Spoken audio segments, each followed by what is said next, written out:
Bismillahirrahmanirrahim. Assalamualaikum warahmatullahi wabarakatuh. Alhamdulillahirabbil alamin wa binasta'in wal umurud dunya waddin. Assalatu wassalamu ala asrofil anbiya'i wal mursalin sayyidina Muhammadin wa ala alihi washabihi ajmain. Para pemirsa media dakwah Jambi yang dirahmati oleh Allah Subhanahu wa taala.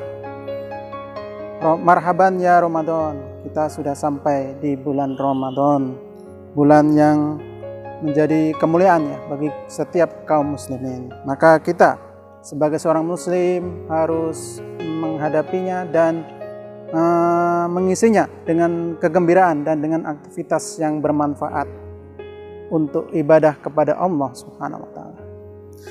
Pemirsa yang dirahmati oleh Allah, salah satu keutamaan bulan Ramadan adalah berkaitan dengan doa.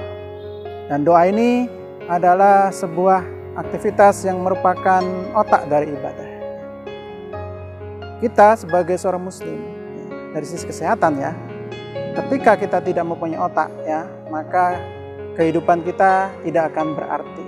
Kehidupan kita tidak akan terarah, kehidupan kita akan mengalami distorsi dan mengalami ketidakjelasan. Maka dengan adanya otak itu, maka setiap aktivitas kita akan bermanfaat. Demikian juga terkait dengan ibadah kita.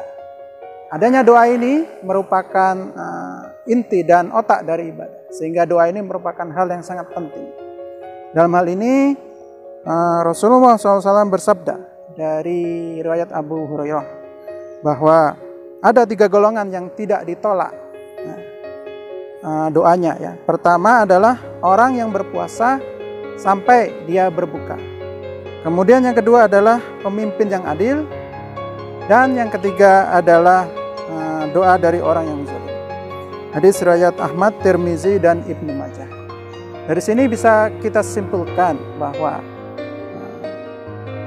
doa ini ketika kita panjatkan di bulan Ramadan, ketika kita melakukan saum, maka doa tersebut adalah akan diijabah, ya, akan dikabulkan oleh Allah Subhanahu wa taala.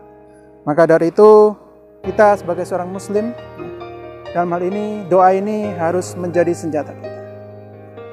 Pemirsa yang dirahmati oleh Allah, bulan Ramadan ini juga masih menyisakan kesedihan bagi kita, di mana sudah lebih dari 1 tahun ya kita berada di pandemi COVID-19. Di bulan Ramadan yang mulia ini, dengan senjata kita yaitu doa, marilah kita bersama-sama untuk berdoa untuk dalam hal ini wabah dari COVID-19 ini bisa diangkat oleh Allah dari muka bumi ini dan kita bisa beraktivitas seperti biasa, seperti dahulu kala. Pemirsa yang dirahmati oleh Allah Subhanahu wa taala, maka dengan adanya doa ini tidaklah cukup ya. Harus kita ikuti dengan usaha ya, dengan ikhtiar. Maka kita sebagai seorang muslim ya, untuk agar supaya COVID ini bisa berlalu di muka bumi ini, maka kita harus melakukan ikhtiar. Ikhtiar itu apa? Yaitu kita terus dan disiplin untuk melakukan protokol kesehatan. Di mana protokol kesehatan itu ada 5 ya. Pertama adalah mencuci tangan. Yang kedua adalah memakai masker. Kemudian yang ketiga adalah menjaga jarak. Yang keempat membatasi mobilitas dan yang kelima adalah menghindari kerumunan.